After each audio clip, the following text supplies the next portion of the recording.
Well, hey, Tom and Tineke, it's so great to be with you.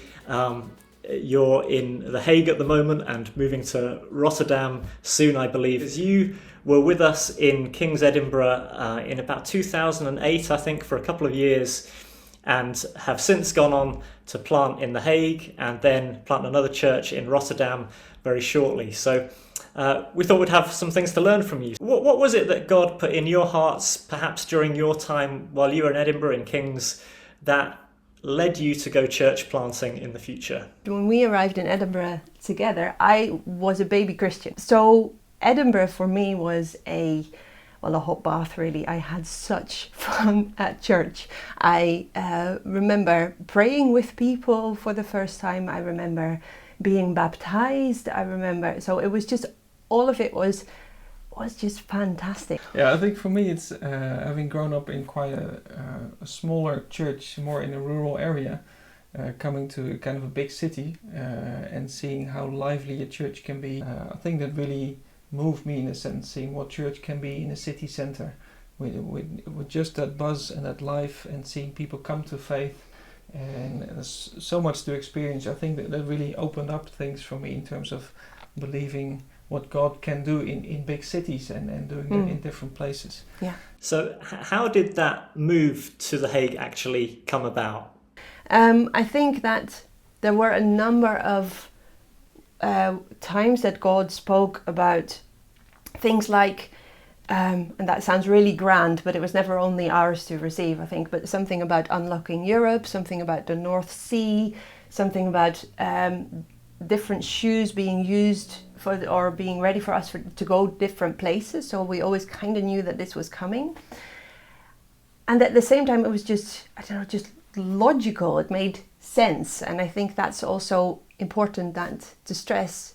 I think church planting's for everyone, in the sense that kingdom advance is for everyone.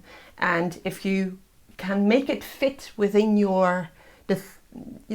what you're doing and what the story is, I think it makes a lot of sense. Yeah, I think that's something that comes to mind for me as well. It was, in a sense, it was also a logical move. So sometimes I think God gives you a surprising change of things, but for us it also made sense. We knew we would probably go back to the Netherlands at some point, and this opportunity came up as a city centre church, which we didn't really know that we had relationship with in the Netherlands, and it wasn't to be an international church as well, something that we really loved from our time in Edinburgh. So it just seemed like, and even I think The Hague is almost similar size as Edinburgh, so it felt like we could continue the work from Edinburgh, but then in a different place, a bit closer to home. And and I think we followed the pattern, and how we also came to Scotland is when we looked for a church first, and then looked for work and a home. And we did the same thing, kind of thinking, we now have found a new church or church plant in The Hague, so now we need to start looking for work and for a home in kind of the same area. As you look back at your time in Edinburgh, what were some of the key elements of God preparing you while you were here? In the sense that church is family, and so the people that we met then, and that goes for The Hague as well. So you build relationships with people that you, even though you don't see them for a long time or only every once in a while, you still feel a very strong connection with people. And this is even more weird, I think, or strange, that if you go someplace new, but you know that you found the right church, that will also feel like family. So it gives a sort of this sense, I think, of at-homeness whilst we're still, traveling. It's the closest thing to heaven, really, that we have, in that sense of we're sharing community. For me, anyway, I'm a strong community person anyway. I love this sort of stuff. But I do think that realization, just how open you can be with other Christians and how easy it is really to share life and go so deep, and also even if you don't see each other, can last so long and still you have this connection. I think that for me is something that I really experienced and learned about in Edinburgh, and that I still cherish, for sure. Yeah. Can I ask you, how has planting a church, how has that strengthened your faith, or going on a church planting journey? You could say there's two major chapters for me personally, the last 12 years. So I see the first couple of years, I think, was filled with so many people and I don't know exact figures, but maybe in the first 5 years when we led a small group, maybe 120 people have been part of that group. Not all at the same time, but just to give you a sense of the how many people would come into church and would move on to a new place, and it had many positive things about learning from believers from all over the world, and helping people to grow and just eat together and pray together and worship together. But at the same time, it also came with a challenge of realizing you've just made some new friends, and then you saying goodbye to them again, and kind of keep on doing it for a while. It really starts to be heavy on your heart at sometimes, and I think that's one element there has, in terms of growing in faith, it's really helped me to keep going back to God with these things and making my home in God primarily, although not kind of shying away from relationships, but I think it brought me closer to God in terms of I want to receive more from Him, so I keep on giving to other people, and I think that's been the first chapter of the time filled with so many people. But then at some point, a couple of years ago, I ended up in a place of burnout, where I saw that my people capacity was massively reduced. So kind of the last couple of years I've had very little people around me, because I just wasn't able to do that in the same way as before that. And so that was a whole different way of learning about faith, and kind of embracing the solitude that it brought, and just learning lots of new different things. And I think sometimes I look back on that time, although I'm still a little bit in it, as the valley of vision. It's maybe a darker period, but at the same time I believe that God has been showing me so many things, and helped me to live things first before I can actually maybe explain them. And I'm not saying that's all part of church planting, but it's definitely been part of our personal journey in that.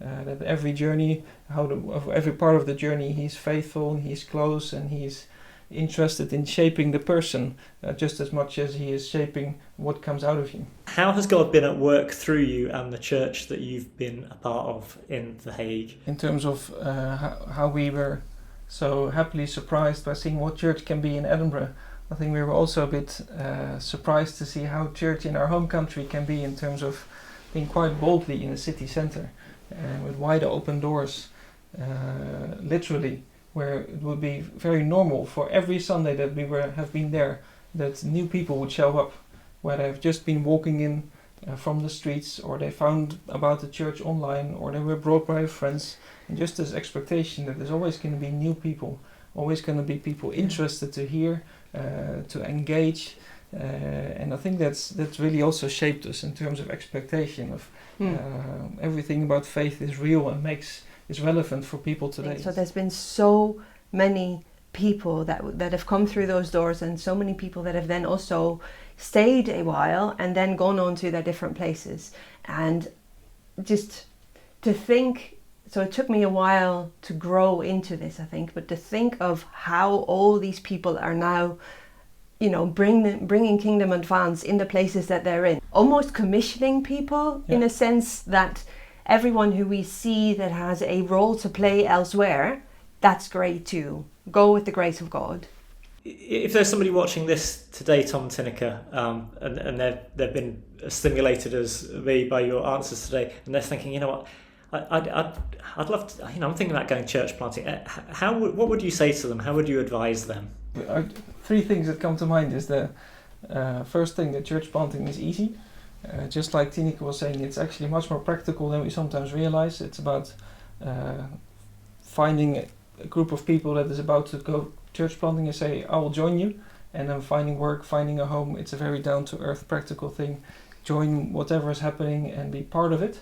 But at the same time, also saying church planting is hard or difficult, so you can expect to be stretched in your faith, but also you will be probably given new opportunities, because everything is starting up again. So you will be stretched in your gifting, which is actually a good thing, but it's also a bit hard.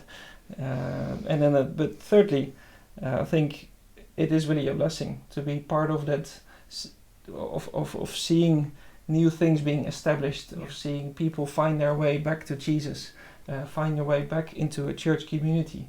I think that's just really encouraging, and it's really a blessing to be part of that. Brilliant. So it's easy, it's hard, it's a personal blessing, and don't do it alone. There's so many takeaways in that answer. Thank you so much. Let me just ask you one final question, guys, as we need to wrap up. So you're shortly moving to Rotterdam, having served and led in The Hague for many years now. What excites you about doing this all over again? It's a fantastic big city that needs more churches and more Christians, and specifically it needs kingdom advance. It doesn't need more churches necessarily, but it needs kingdom advance, and we believe that God is speaking to us about a new church there. I think I have different expectations. I have a lot higher expectations of what God can do, and much less of what I can do. Yeah. But at the same time, I think that's encouraging and it's freeing. So I'll just see it as whatever I can bring, whether that's maybe today is 1 loaf of bread, maybe it's 5, maybe even a fish. I'll just bring what I have and then just trust that He can do miraculous and multiplying things with these things. Yeah. And then as we do that all together, see what God will do. And I think I come with that expectation of really a high expectation of what God can do. And there is something in there, with Rotterdam being, in a sense, the port of Europe, where, I think even I have kind of a faith, not for just the one church, but that will open up ways for the gospel to go into all of Europe. Yeah. Wow. I want to come and join you guys. You're welcome. Yeah, that is very important. If anyone has any sort of connection to Rotterdam, even if they think it sounds like a cool city, come and join us. You're very welcome. Yeah. Absolutely. Hope that goes so well. We're praying for you and we're so grateful for your example. Thanks for talking to us today, and look forward to catching up with you guys either in Rotterdam or Edinburgh very soon. Fantastic. Yeah, Thanks for having us. Thank you so much.